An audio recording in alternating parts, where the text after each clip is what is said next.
I've been doing more research on this Arduino project that I want to do. First I connected the screen. I mean almost connected, because I need one more ground connection. For some reason this Arduino board doesn't have enough grounds.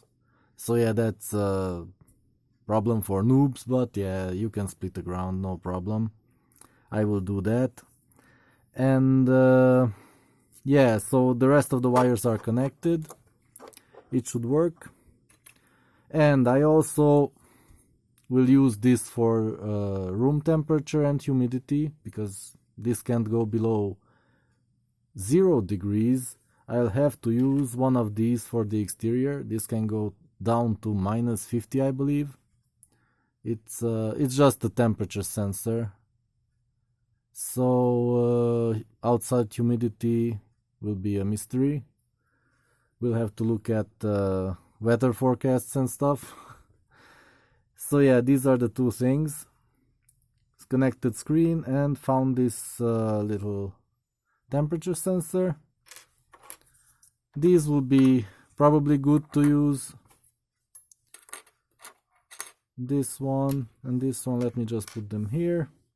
And I also found in the kit, in the starter kit or whatever, this potentiometer looking thing, but it's in fact not a potentiometer. It's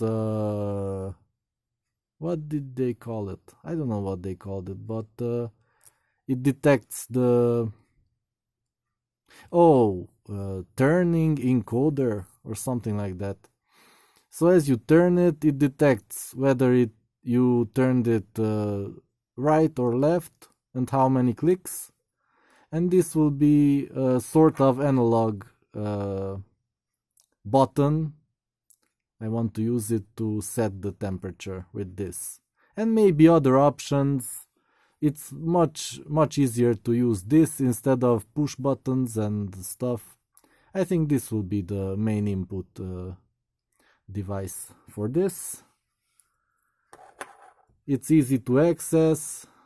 I mean, you just grab a hold of it and turn it to increase or decrease the temperature. That's simple. So yeah, that's how far I got. Hopefully I have all the components here. Yeah, and there's still a long way to go to the software until I start programming the IDE, or what do you call it? The Arduino thing. Yeah. So that's it for now.